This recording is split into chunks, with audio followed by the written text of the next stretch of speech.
Yema obi biara akwaba eba Asante Heritage TV ewo YouTube midin ede edusei nefa Asante Heritage TV afidi kese so na mabo ewra me chef kese no me shade oti krowi one krari ene bra ngoma so na se tu abi okuntun kantan bo hu one na akwadu yadom ye na Asante hima na enekwasie ya de mama Asante ni bia ade toche ma obiara ade toche mefa fidikasie so e de nchia soronko akọwawa ase akọma kwa abre wawa ase na na ya osupani a ene odi na kwaside a edikan ewo wawa ase video bi etwagu some days eni bet ase ya hye a ya adwene enya enkoso eye yeni ayenua 28 years boy a oye adwuma e PZ nyame adom na adom achede a otimi repair phones very well onim phones repair pa nyame aye na adom ama onim ye na osanso fluent ewo brofumu very fluent ewo brofumu ode ni video a all repair phone ede ebeto social media so na call viral emu ana Minister for Communications, Minister for Information, Sam George. Ehu enipa yenua yi na otone safre no so omra no office ewo enkran. Na okoduru ye no enkomotwetwe ni mu no Honorable Sam George eka asembi. Ebinumu de sere, ebinumu twetwe Asante. Na sabi ebru sabi anyado mempasa mekamu asem yenkotie video no ana yenkowe video no ye ba ya kansam kakra bi se ye de ya Asante na ye wo dede a ye de ya wo so a na wa kanwano atum ana wa miewa no yenkowe video no emra na yemedi hu nkomo. Is this a kid or a grown up? And what beats me is I said I want to invite him. So I called myself, I said buy him a ticket from Kumasi, let him come down. I want to ask him, is he an Ashanti? Because I didn't hear an R or L. What friend? This is nice to you a lot. It's an honor to meet you. Please come into my office. But you know him, right?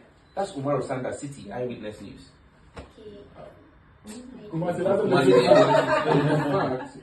that we're here, he should be on upside down with Freeman. I will make that arrangement. Yeah, I mean, no, I will a child or an adult. I'm an adult. How old? He's 27. I'm about 27 years old. Are you for real? That's the age I got married. I hope you're married. Please don't be married. Wow. Jeez. No, when you finish with him, I'll make an arrangement for you. No, sure. You'll be on TV, prepare.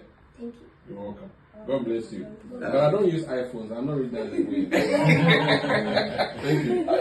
Video no na yakosha aba no na yehu se nipa bebre esre yenuanum bebre twetwe Asante so we dey expensive joke no oka twetwe okay yeti kromu a na sa akode yekobo onyom Jennifer Lomote eka se konfo anoche edi adwaman abokrobofo adua eno nso yebetima ka se expensive joke ana se no na sa akode edi di agro ana se oye kroboni na okopa adwuma na ubo udi krobo ana bibi no obi ka se krobofo ene kro ede ano so ye betimi a classify ne se expensive joke ana so obi aka se kroboni ene kro okay se oye sremuni na ukoba bi ana wo ye ade no obi ka se tani aboa ana se tani we kura de ana ntafo de ano so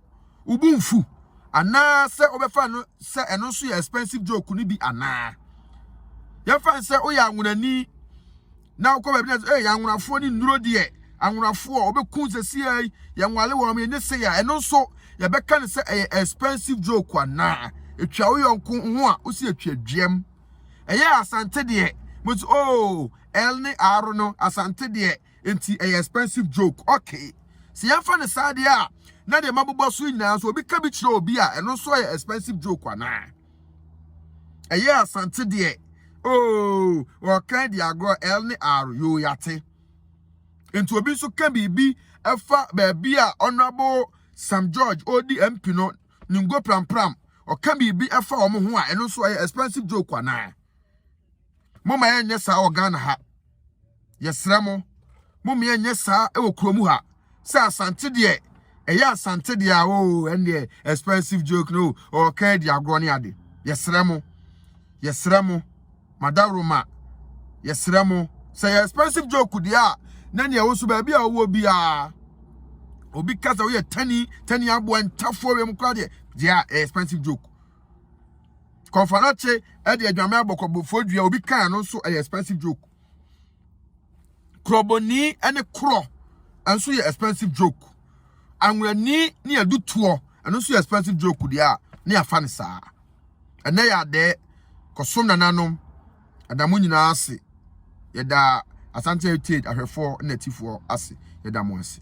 Kanse makoto biara jo ense san wo Ghana mem hatta jo nesi granti ase jo nyesante hine jo Opia suwawu ya suwawu sabla de safo no tantene